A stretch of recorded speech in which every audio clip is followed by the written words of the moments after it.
My name's Todd Manns with the Blue Cell. The Threat and Hazard Identification and Risk Assessment tool allows jurisdictions to understand their threats in spite of the time of occurrence, season, location, and other community factors. I hope you enjoy this video.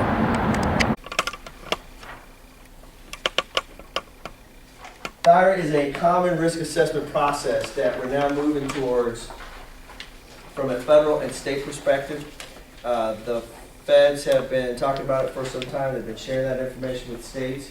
It gives us a standardization for how we're going to approach these specific topics. There have been a lot of different ways that this has been thought about and dealt with in the past. This particular process does not necessarily negate that, but we're going to try to really get to a point where we have a common approach to it so that we can get common positive information back to make better decisions. Whole community, you see that highlighted. Whole community certainly is a key topic and kind of buzzword in the FEMA Homeland Security community. Now, it encompasses all the things that you see on the right. Individuals, families, businesses, faith-based organizations, nonprofit groups. The idea here is we put a lot of effort into things like the Ready.gov program, right? And other grants that are out there. To now pull this together really makes sense 12 years post 9/11 in terms of looking at hazards and risks, because there's been a lot of work that's been done with like the CST, for example, and some of the other programs that are out there. Nonprofit groups have been after this thing for a while. Hospitals have been after it for a while. And now to really approach hazards from a whole community perspective, I think makes a lot of sense. It's a process that gives us a common way to more fully understand what those are in terms of threats in our jurisdictions, in Nebraska specifically, in places like Colorado where I live, to make decisions to keep folks safe. THIRA is unique as in it does not just look at natural hazards, but we're also taking into account, from an all hazard perspective, the terrorist threat, because that has been a driving factor in a lot of the decisions that we've made, the equipment that we bought. When we look at being ready, truly being ready, if we're ready for certain events, it helps us with other events. If we ultimately have that ability to, let's say, address a significant WMD challenge, it's going to help us in hazmat and other ways that we approach other things that are out there as threats. The 4 steps of THIRA. Step 1 is to identify the threats and hazards of concern. So when we look at identifying emergency situations that could happen in our community, it's really helpful that the community members or the folks in emergency management and the professionals that are responders are the ones who are formulating that decision about what that local threat is. Second, we give that threat or hazard a context, which is going to be a description of that threat or hazard that could happen in our community, when and where it could happen. So with major rivers running through, major events that we do on a regular basis, College World Series, large gatherings with football games, that type of thing, that's where we get that context from. And that's why that's important, that it's a factor or one of the steps with THIRA. Establishing a capability target. So we're going to assess each threat and hazard in context to develop a specific capability target for each core capability. So understanding core capabilities as it relates to the national preparedness goal, it really is a list of things that we should be able to do and address. Having those somewhat standardized helps us get an equal playing field as we look at threats in comparison to other communities. But in reality, core capability is about being able to say, we can do emergency notification. That would be one of those core capabilities that would transcend many different hazards.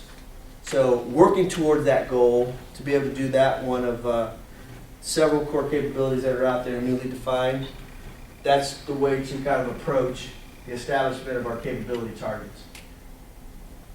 And then lastly, assessing each threat and hazard. Wait a minute. Applying the results for each core capability that estimate the resources required to achieve that capability. So that last step when we say applying the results is looking at what we already have in terms of resources, then making decisions about the resources that we need to go back to step 3 and say, hey, to get to this point, this is what we would need in terms of training, personnel, equipment, to build teams, to build infrastructure that can help and support getting after those target capabilities. So neighbors helping neighbors is also going to be a key in identifying resources. It's important for jurisdictions to talk to the neighbors that are adjacent to them, what it is that they're doing. If you have a larger jurisdiction next to a smaller jurisdiction, having that ability to go across jurisdictional boundaries to address challenges and threats is really what the neighbor versus neighbor, helping neighbors is about. And certainly part of a larger effort. So we're seeing it indoctrinated in Presidential Policy Directive 8. We're seeing it in our National Preparedness Goal. We're seeing it in a shift in the core capabilities. Those core capabilities are also tested from an HC perspective, Homeland Security Exercise Evaluation and Program perspective. And then we're able to test what's going on out there. So ultimately, the THIRA process helps determine the resources necessary to maintain a capability or to close and eliminate gaps in that identified capability. It informs state preparedness reports. So in 2012, THIRA results became the first step as we looked at the SPR.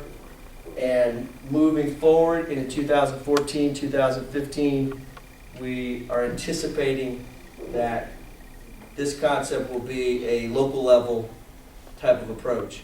And when we're looking at dollar cents and the things that we're doing, that THIRA process from local all the way through the state to the feds will be the process that's used. It does affect resources. So every state or municipality in 13 that wishes to receive grant funding will have to fill out a THIRA plan for their state. So we're already into that process now and figuring out what that's going to look like. The mission area and core capabilities are broken down into prevention, protection. You'll see some common listings here. Mitigation, response, and recovery. So let me go ahead and open it up for a couple of questions.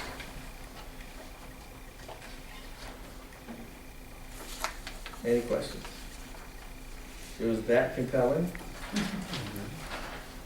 Do you get feedback from major vendors, if you will, like the University of Nebraska-Lincoln, like the Mecca for the College World Series? So I think that jurisdiction, whatever that jurisdiction is where that venue might be sitting, should definitely be tapping into the things that are in their jurisdiction. So I think a jurisdiction approach is probably the smartest way to begin, but it would be, let's say, up to Lincoln, the city of Lincoln, to have that conversation. Because certainly having a 96,000 seat stadium sitting in your jurisdiction is going to impact you one way or the other. It's not like you can ignore that it's there or not. So if it's truly threat-based and then jurisdictionally based, that's the way I think to get that data back. And that kind of makes the most sense. Any other questions? That's a good question. Does that sound close to what you learned earlier? And now we're at 4 steps instead of 5. So that's an update just since I think you guys went through the training. All right, that's it on THIRA.